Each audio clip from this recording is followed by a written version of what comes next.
Goeienaand en welkom weer by PPK Delma se Woensdaande Bybelbespreking. Mario, welkom terug. Sy. Jy begin nou al soos furniture raak hierso. Ja. Nie so stil wees jy. Ek stil. Maar ja, net om so vinnig te recap, kyk ons praat oor die wapenrusting, is deel 2. Ons het laasweek bietjie gesels, wat is die wapenrusting, hoekom moet ons die wapenrusting aantrek, hoe trek 'n mens die wapenrusting aan, en toe het ons oor die eerste een gesels wat die gordel was, vir die gordel van waarheid, ons 'n bietjie oor hom gesels. So, vanaand gaan ons bietjie verder, en dan gaan ons na die borswapen kyk. Maar net om te recap wees, sonder die gordel, sal mens nie die borswapen, of kom ek sê so, ek het laasweek gesê, sonder die gordel, sal die borswapen rond beweeg. Ja. Hy sal rondflap as jy hardloop of veg, en jou bors sal dan oop wees vir aanval, want hy gaan rondskuif. So daai gordel hou basies jou aan jou borswapen aan mekaar en vas. En net soos wat die gordel die borswapen in plek hou, so hou die woord van God jou geregtigheid, wat die borswapen is in plek. Jy kan nie die borswapen afhaal as die gordel nog aan is nie. Stem jy saam? Ja. Dis 'n interessante een. As jy die borswapen aan en jy het, ons het ons nou gesê, daai ding hou die borswapen vas. Hoe gaan jy die borswapen uittrek as die gordel vas is? Ja, absoluut. Yes. Waaruit hou alles in plek. Maar ja, in elk geval net so vinnig gaan, net so geestelik, solank as wat jy in lyn wandel met die woord van God, wat ons nou gesê die waarheid is, en doen wat die woord van God van ons verwag, bly jy geklee in geregtigheid deur Jesus Christus. So eers wanneer jy ophou die woord gehoorsaam wees, wanneer jy die waarheid los, die woord van God los, die seun van God los, dan maak jy die gordel los en dan kan jy eers die borswapen uittrek. Absoluut. Maar ja, dit is net so vinnig 'n recap min of meer waar ons was rondom die gordel. 100%. Maar Mario, gooi ons 'n bietjie daar, wat sê jy, wat is die borswapen? As hy, so ek het hom as die borsharnas van geregtigheid. Dit hang af wat se vertaling jy lees. Ja, dit is maar dieselfde ding, ja. So hierso het hy gesê dat 'n borsharnas is gemaak van staal en leer, of leer, en dit beskerm die soldaat se ingewande, sy hart, sy longe en alles hier by sy bors. En dit simboliseer geregtigheid in Paulus se beeldspraak en verteenwoordig die integriteit en morele regverdigheid van die gelowige. Ja. En dit beskerm hom en sy hart, sy geestelike hart. So hoe ek dit sien is, soos pastoor gesê dat as jy jou belt aftrek, jou gordel van waarheid, dan gaan die geregtigheid weg, want jy is nie meer geregtig in die oë van God nie. En met die borsharnas van geregtigheid kom jou morele waarde, wat jy sal doen en wat jy sal nie doen nie. En in my opinie, as jy nie morele standpunte het nie, as jy nie morals het nie, dan jy kan nie 'n regte man wees nie. Absoluut. Want jy staan vir niks nie. Net 'n vraag, nou wat dan van vrouens? Natuurlik, 100%. Ja. Ek dink dit doen. Ja, nee, absoluut, Mario. Nee, kyk, dit is 'n interessante ene wat jy nou hier praat. En ek weet nie hoe ek steel in my notas, maar dit is absoluut waar wat jy sê, dat die borswapen ons harte beskerm. Ja. En voor jy aangaan wil ek dit ook net noem, want ek het dieselfde idee as jy gekry rondom dit, is dat die borswapen daar is om ons harte te beskerm. En wat dit my aan laat dink het dadelik was Spreuke 4 vers 23, wat sê ons moet ons harte bewaar. Nou en dit het my laat besef, want die oorsprong van ons lewe, hoe ons lewe, soos jy gesê het, alles wat ons doen, ons morele standaarde, hoe ons ander mense behandel, of ons mense gaan vergewe of nie vergewe nie, of ons wraak gaan koester, as ons iemand gaan oordeel of hulle genadig wees, dit alles word beïnvloed deur die kondisie van ons harte. Absoluut. So ons moet ons hart beskerm teen daai aanvalle, want as ons harte nie reg is nie, gaan ons nie reg lewe nie. Dis 100%. So mooi wat jy sê. Is daar nog ietsie wat jy vir ons wil gooi? Ja, in Jesaja 59 vers 17 sê God dat hy trek self die borsharnas van geregtigheid aan. So as God dit self aantrek, dan ons moet dit self aantrek ook. Het jy versie uitgehaal? Nee, ek het hom nie aangehaal nie. Dis interessant. Maar in 2 Korintiërs 5 vers 21 staan daar Christus was sonder sonde, maar God het hom in ons plek as sondaar behandel, sodat ons deur die eenheid saam met Christus deur God vrygespreek kan wees. So deur God is ons vrygespreek en ons moet geregtig wees om nader aan God toe te wees. Want as ons nie die waarheid ken nie, die gordel van geregtigheid, as ons nie die waarheid ken nie, dan val alles uitmekaar uit. En omdat Jesus Christus die waarheid is, as ons nie daai waarheid het nie, as ons nie Jesus Christus het nie, val alles uit plek uit. Absoluut, want dis eintlik wat daai vers sê, is ons is deur Jesus Christus, word ons geregtigheid deur Jesus Christus. So, as gevolg van Jesus Christus wat in ons plek om sterf het ons geregtig geword. Absoluut. Deur hom. En dit is 'n ding dan, soos jy nou gesê het, en dis wat ons laasweek ook gesê het, om die wapenrusting aan te hê om dit uit te leef. Absoluut, so omdat ons nou geregtig is in Jesus Christus, moet ons dit uitleef. En dit is dan soos wat jy nou gesê het, om gehoorsaam te wees aan God, met integriteit te lewe, en vir al daai goed, vir opstaan vir wat reg is, en vir wat ons glo, opstaan vir Jesus Christus, gehoorsaam wees, en ons lewe aan God toewy. Absoluut, 100%, ja. So ja, dit is wat ek dink wat die borswapen is. Ek dink ons het dit redelik opgesom. Wat dink jy? Is daar nog iets wat jy kan aandink? Nee, ek dink nie, ek het nog iets nie, nee. Dit is vir my baie interessant hierdie ding, en dit is vir my baie interessant, want omdat Jesus Christus ons geregtig gemaak het, is dit nie iets wat jy sommer net kan afhaal nie. Omdat as Jesus Christus jou geregtig gemaak het, gaan jy volgens die woord lewe. Dit tref my eintlik om te sien hoe hierdie wapenrusting saamwerk. Dit is baie interessant. Dit is vir my verskriklik interessant, en hierdie is nou die een oor wat ek verskriklik baie te sê het. So ek gaan jou weer die geleentheid gee om eers te praat oor die derde absoluut, ja. Wapenrusting, as ek dit so kan noem. So, as ek 'n bietjie van pastoor se notas kan steel. So, die evangelie van vrede, en die evangelie van vrede is skoene. So, die regte skoene ondersteun jou voete om beter te beweeg, en dit beskerm jou voete teen grove oppervlakte, skerp klippe en dorings. So, jy trek skoene aan om jou voete te beskerm en veilig te hou teen goed wat op die grond kan wees. En die Romeine moes ver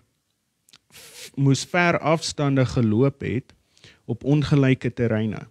En dit simboliseer die evangelie van vrede in Paulus se beeldspraak. So Paulus sê vir ons dat ons moet die regte skoene aantrek vir ons geestelike oorlog. So as ons nie die regte skoene het nie, as ons nie die evangelie ken nie, dan gaan ons nie standvastig wees in ons lewens nie. Nou wat beteken dit geestelik? Vrede is, wou pastoor iets sê? Ja. Okay. Vrede is een van die baie eienskappe van God. Die evangelie, wat beteken die goeie nuus, is die vergifnis van sonde, wat lei na eenheid met God deur geloof in Jesus Christus. Hierdie eenheid saam God maak vrede. So die evangelie wat vir ons gegee is, die goeie nuus, dit lei tot vrede toe. En Paulus herinner ons om vas te staan met ons evangelie van vrede, ons skoene. Die maklikste manier hoe die vyand wen, is om ons van balans af te gooi met worry en twyfel. Wanneer ons worry of twyfel in ons geloof, dan roof die bose magte ons van ons vrede. Maar die evangelie van vrede hou ons voete geanker en hou ons standvastig in ons geloof in Jesus Christus. So die rede hoekom dit skoene is om ons standvastig te hou in ons geloof. En as ons die goeie nuus goed ken, dan gaan ons nie rondgestamp kan word nie. Amen, Mario. Ek is so bly jy het hom uit daai oogpunt uit benader. Ek het daarop gebaken laat jy dit gaan doen, want ek het dit nie uit daai oogpunt uit genader. Okay, dankie tog. Ek het gedink jy gaan dit doen. So ek is Dankie bly jy tog. daai kant aangespreek en dit is absoluut waar wat jy sê. Maar dit sluit ook aan by wat ek wil sê, want dit is so mooi want jy sê dit is ook daar dat ons nie omgegooi kan word nie. Nou ek is 'n ou wat like om bietjie dieper te delf in dinge. Ek like veral om in die geskiedenis te gaan kyk oor al hierdie goeters. En 'n interessante ding wat ek op afgekom het is, en mense moet dit besef, 'n Romeinse soldaat se skoene het spikes onderaan gehad. What is it? Ja, en hulle was 'n paar duim lank, het dit gewissel afhangend waar hulle geloop het, as hulle soos in die dorp en goed geloop het. Patrollies was dit korter, as hulle uitgegaan het oorlogsveld toe was die spikes bietjie langer geweest. So dit was nou nogal interessant en hulle het dit gebruik soos rugby tolkse. Ja. Soos as hulle op die oorlogsveld is om te kan vas staan, dat hulle nie moet gly en val nie. Want die probleem is as jy geval het met alle ouens wat met swaarde, dan lê jy op die grond. Hy ook jy net in die keel steek met die swaard, dan sit verby met jou as jy geval het. Ja. So daai ouens moes altyd probeer het om staande te bly op die oorlogsveld. So hulle moes vas kon staan, hulle moenie gly en val nie, want dan kon hulle maklik doodgemaak geword het. Nou 'n ander interessante ding, dit is nie al waarvoor daai spikes gebruik was nie. Hulle het dit ook gebruik as 'n wapen. So nou hierdie spikes as hulle hand tot hand geveg gehad het met mekaar, as hulle nou ons noem ons hand-to-hand combat. Dan het hulle daai spikes gebruik om dis hoekom die Romeine soos hulle het amper so shin pads gedra. O ja. Uit braas of uit sulke goed uitgemaak. Juist omdat hulle ook te beskerm teen dit. Hulle sal hulle opponente teen die bene geskop het met daai spikes en hulle bene gebreek het, of as dit nie gebreek het net hulle diep gesny. En jy wat MMA doen kan vir jouself dink dit as ek met 'n skerp skoen, staalskoen jou 'n leg kick gee. Ja. As Ek jy gaan ou net se nie bene geniet nie, wegvat, kan hy nie meer baklei nie. Ja. So hulle was slim geweest in daai jare om so ver te gedink het om ook die ouens se bene so aan te val met dit. En as daai ou geval het hy sy opponent geval het, was dit 'n probleem, want hy kon nog met sy hande besig gewees om ander te veg. Hy kon jou weer eens doodgemaak, want al wat hy hoef te gedoen het is wie op jou keel te getrap het met daai spikes. Absoluut, ja. So hulle het dit nie net gebruik om vas te staan nie, maar hulle het gebruik vir selfverdediging en vir aanval ook. Hulle het gebruik as 'n wapen. En dit was my baie interessant geweest. Nou dit is 'n interessante konsep om aan te dink, want hierdie skoene van die Romeinse soldaat was eintlik 'n wrede wapen as jy so daaraan dink. Interessant. Maar Paulus verwys na hulle as die bereidheid om die evangelie van vrede uit te dra. 100%. Nou dit het my laat dink, nou meeste mense dink van hierdie skoene net aan die een perspektief soos wat jy genoem het. Mense gaan dink nie aan daai skoene wat so wreed klink nie, wat hulle gebruik het eintlik om jou deel as 'n van 'n hele wapenrusting om aan te val. Hulle is eintlik 'n wrede ding. En mense dink nie so daaraan nie, maar nou het Paulus dit gevat en dit, hoe kan ek sê, vergelyk met die evangelie van vrede. Dis interessant. Nou sit ek weer en dink, dit is 'n snaakse ding om te doen. Ja. Verstaan jy? Dit is snaaks, as jy praat van vrede, maar tog het hulle hierdie goed ook gebruik as wapens. So as jy iemand op straat moet vra, hoe lyk die voete of skoene van bereidheid wat die woord uitdra, gaan hulle dink aan iemand, hulle gaan nie aan iemand dink wat sulke wrede wapens aan het nie. Nou ek het 'n vers uitgehaal wat ek nou dink mense aan sal dink as jy nou so iets vir hulle moet vra, en dit was Jesaja 52 vers 7. As jy nou vir iemand sê, hoe lyk die skoene van bereidheid? Hoe lyk iemand wat die skoene van bereidheid aan het, gaan hulle iets soos dit sê. Hoe wonderlik klink op die berge die voetstappe van hom wat die goeie boodskap bring, wat vrede aankondig, wat die goeie tyding bring, wat redding aankondig, wat vir Sion sê, jou God is koning. Dit is hoe dit gaan klink vir iemand op straat as jy dit vra. Nou jy sien, hoekom ons so dink, is omdat ons uit die perspektief kyk van iemand wat gered is of gered gaan word. Uit die perspektief van iemand wat nou net die evangelie gehoor het en tot redding gekom het, of iemand soos ons wat dit al klaar gehoor het en tot redding gekom het. So ons kyk uit daai perspektief na dit. Dan klink dit vir ons soos goeie nuus. Verstaan jy, want dit is wat die evangelie vir ons was goeie nuus. Dit het ons kom bevry. Maar Paulus het dit op 'n ander perspektief gesien, want hy het geweet daar is 'n geestelike oorlog aan die gang. 100%. En dit is 'n ding wat ek toe besef het. En daar vind 'n oorlog plaas wanneer ons die evangelie verkondig. So die skoene is ontwerp om die vyand te vermorsel en die gevangenisse te bevry. Want jy sien die evangelie doen twee dinge, dit vernietig Satan se krag oor mense en dit bevry die gevangenisse. 100%. So uit Satan se perspektief is die evangelie baie dodelik, maar vir die gevangenisse se perspektief is die evangelie bevryding. So wanneer ons nou na die evangelie kyk, is dit vir ons mooi en nie wreed nie. Maar Satan na dit kyk, die evangelie is vir hom dodelik, want dit verbrysel hom, dit vernietig hom.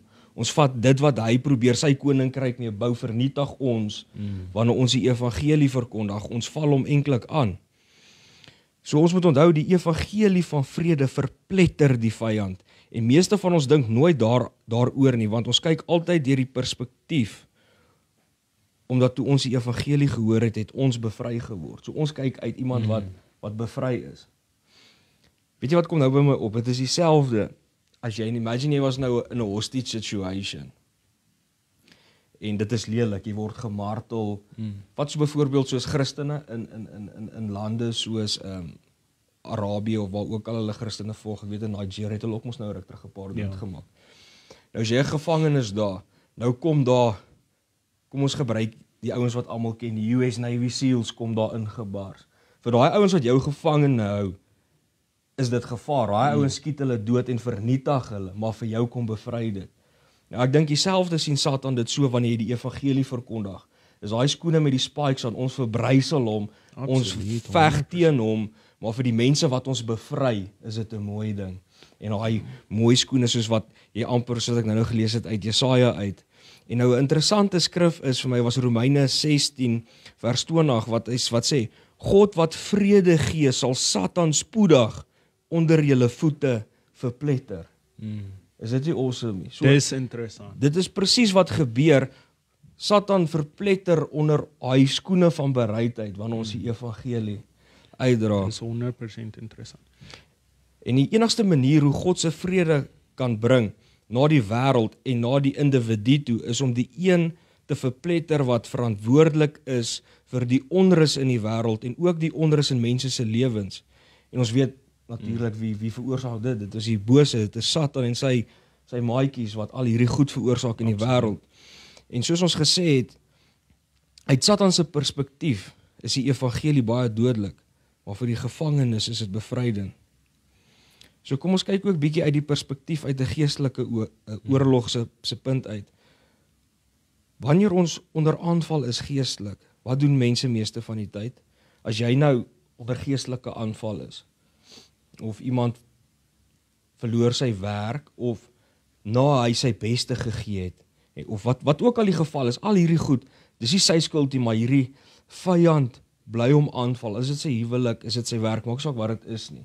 Jy besef, hoor, hierdie goed kan nie menslik wees, dit moet 'n geestelike oorlog wees wat hier aan die gang is. Wat doen meeste mense wanneer hulle in daai situasie kom? Wat doen meeste mense? Wel, hulle aanvaar dit seker? Jy sien, dit is die ding wat ek nou daaroor gedink het, meeste mense begin moan, begin hulle self jammer kry, word introverte, hulle praat nie meer oor die Here nie. Speel die victim. O Here, kry my jammer.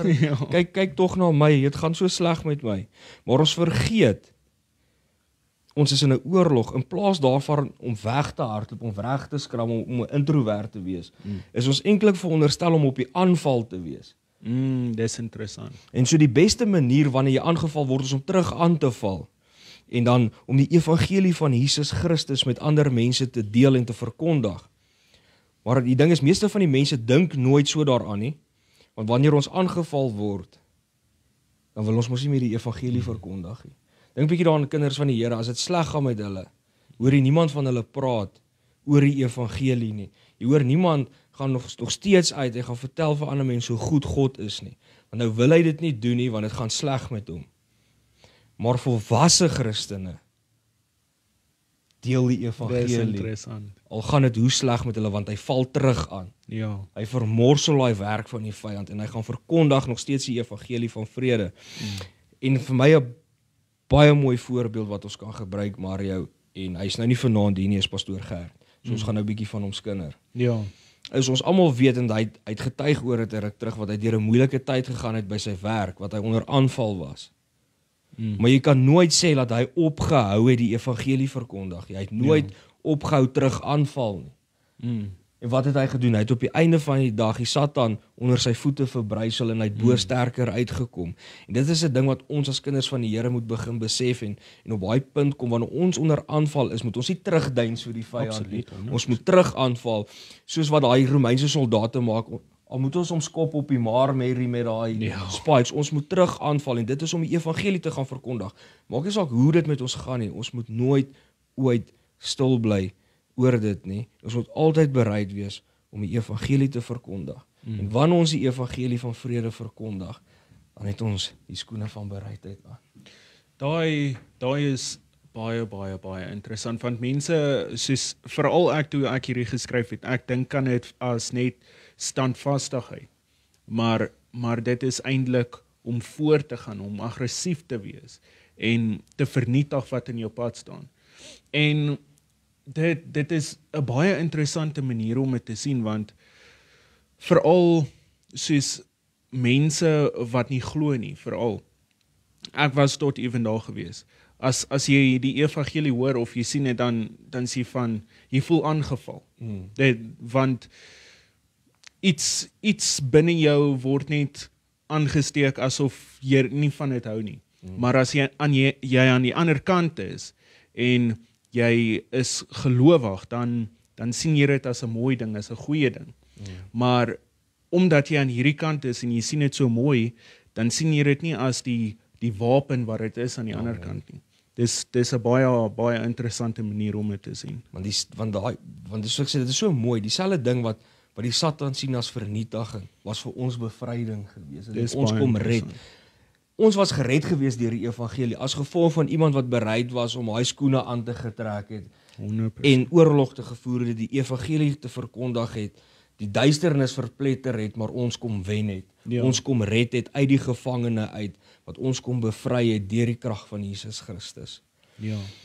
Mario, dit was lekker gewees, ek sien die tyd is verby, is amper verby, so ek dink ons moet 'n nuwe een begin nie, want anders te gaan ons 'n hele ruk bo oor ons tyd gaan. Ek dink ons gaan in 5 minute nog een bespreek kry nie. Ek dink ons gaan moet aanskuif na volgende week toe, maar dit was baie interessant geweest, Mario, om oor dit te gesels, en dit is mooi soos wat jy dit gesê het ook, want mense moet dit ook besef, hoe belangrik dit is, hoe mooi dit is, hoe standvastig dit jou moet maak, want jy het dit ook uit die hoekpunt uitgebring, van dat ons moet vasstaan met die evangelie, hoe belangrik dit, al is ons klaar gered, die evangelie moet ons ook as mense nog steeds vir onsself op vasstaan. Absoluut, vir ons eie lewens implementeer ook. Want weet jy, al kom nou 'n ding by my op, Mario, baie keer val die Satan ons ook aan, né? Dit is waaroor dit gaan, dis oorlogvoer, hy val ons ook aan. En ons moet ook dan nog kan vasstaan. Weet jy wat gebeur baie keer, doen jy iets verkeerd? En baie mense wat jy kyk, doen iets verkeerd. Ons as Christene val elke dag, ons is nie perfekte mense nie, ons is ook mense. Al kry jy mense wat pastore is, of dominees, of predikante, of wat ook al jy wil noem. Hulle maak ook foute en hulle val ook. Maar dit is dan om te besef, wat is die evangelie? Wat is die goeie nuus? Dis Jesus Christus en hom gekruisig. En hy het weer uit die dode uit opgestaan vir een vir ons vergifnis van ons sonde en laat ons ewige lewe kan hê. So ons moet kan weet, nou het ons geval, maar nou het jy iets verkeerd gedoen. Ons almal doen elke dag iets verkeerd. Al raak jy net kwaad vir die taxi op die pad, jy het kwaad geraak en jy dalk kom nou 'n middelvinger gewys of ook al. Nou sal die vyand kom. Hendrie, maar jy's 'n pastoor. Hoe kan jy so iets doen? Alhoewel ek verkeerd was, kan ek ook vir die Satan sê, weet jy wat, ek het vergifnis gevra vir Jesus Christus hiervoor. Hy het my kom vrymaak en hy het al meer as 2000 jaar terug die prys vir my sonde kom betaal. So wie is jy om my te kom herinner van dit wat ek verkeerd gedoen het? Na Jesus Christus my kom bevry het. As Jesus Christus my vergewe het, wie is jy om my te kom beskuldig? En so is dit ook 'n manier wat ons as Christene ook op die evangelie kan staan, wanneer die Satan ons wil aanval en sê, ja, kyk, wat het jy nou weer gedoen? Kyk hoe sondig lewe jy. Want nou breek hy ook kinders van die Here af en breek hulle moed om aan te hou. Nou sê hy, nou dink jy by jouself, ek is so sondaar, hoe kan ek nou nog aangaan om die evangelie te volg? Kyk hoe sondig is ek. Weet jy wat, Jesus Christus het nie vir perfekte mense gekom, hy het vir ons gekom wat sonde doen, om ons te kom bevry daarvan. Hy het nie gekom vir perfekte mense nie. As jy perfek was dit nie nodig geweest vir Jesus Christus om te kom nie. Hy het gekom vir mense soos ek en jy, vir ons kom sterf, sodat ons in sy oorwinning kan lewe. en elke dag geestelik groei en verbeter, want hy is die een wat ons verander en ons help verander. En dis waarna ons toe moet streef en altyd op dit vas staan op die evangelie, dat hy ook nog steeds, al is ons gered, ons het ook nog steeds, die prys is ook vir ons betaal. En ons kan ook nog vergifnis kry by Jesus Christus. So die vyand het ook nie meer hou vas op ons, om ons te kom herinner van ons sonde nie. Ja, daai is interessant, ja. Maar ja, laat ek nou ophou, ek het nou lekker gesels, so kom jy goed by op, so lei die Heilige Gees, miskien was daar iemand wat nodig gehad het om te hoor, dat die Here hom nog steeds lief het, en dat hy ook die prys ook vir hom betaal het, en dat die Here nie sy gesig of van hom af weggedraai het nie, hy kan nog altyd terugkom na die Here toe. Absoluut. Mario, dankie, het was lekker, jammer ek het so baie gepraat. Nee, dis Ek interessant. kan dit nie help nie. Ek het ook iets geleer. Ek dink ons gaan hierdie Bybelbespreking, kan ons dit maar 45 minutes maak, span. Ek sien tannie Elsie raak aan die slaap daarso. Maar ja, ek dink ons kan dit afsluit. Mario, wil jy afsluit, moet ek afsluit? Dankie hoor. Moet ek afsluit? Dankie, pastor. Alright. Here, dankie vir die voorreg wat ons kan hê vanaand om weer u evangelie te kon verkondig het, Here. Want bo dit alles is dit die belangrikste, dat ons altyd sal uitgaan en die evangelie gaan verkondig, soos wat u ons beveel het. Dit was u laaste opdrag gewees aan ons, om uit te gaan, die skoene van bereidheid aan te trek, Here, en te sê, ons sal nie terugstaan vir die vyand nie, ons sal vorentoe gaan, ons sal aanval, en ons sal mense gaan red, ons sal mense gaan vertel van u, Here. Here, en ek wil so bid vir elkeen wat hier kyk, Here, dat in hulle harte sal werk, Here, dat hulle sal ontvanklik wees vir die evangelie, Here. Here, en mense wat reeds gered is, wat hier kyk, Here, wil ek bid, dat u 'n vuur in hulle harte sal aan die brand steek, en dat hulle 'n begeerte sal hê om geestelik te groei, en op daai punte sal kom, Here, dat wanneer hulle onder 'n aanval is, dat hulle nie sal terugdeins nie, maar vorentoe sal gaan en terug aanval, en die evangelie bly verkondig in hierdie wêreld waar dit so brood nodig het, Here. Here, ek bid dat u elkeen sal seën wat u evangelie verkondig, dat u hulle lippe sal seën, u die regte woorde in hulle monde sal sit, om mense te kan vertel van u, Here, en ons ook almal op die regte plek en op die regte tyd sal sit, dat ons 'n verskil kan maak vir u koninkryk, Here. En ek vra dat u ons elkeen sal seën en met ons sal wees en ons sal lei, Here, en u in elkeen se hart sal werk, soos wat u wil wat hier kyk, Here. En ek vra dit in die kosbare naam van Jesus Christus. Amen en amen. Dankie vir almal wat gekyk het, Mario. Dankie vir jou wysheid en lering en leiding. Jy lag nou, Mario, maar rarig jy besef dit nie, maar die Heilige Gees werk in jou. Jy het goeie goed gesê vanaand. En dit is kosbaar vir mense en mag dit mense se harte transformeer. En mag almal 'n geseënde week hê. Dan sien ons hulle volgende week, selfde plek, selfde tyd met deel 3 en dan vat ons dit weer verder. Ja, sê. Dankie.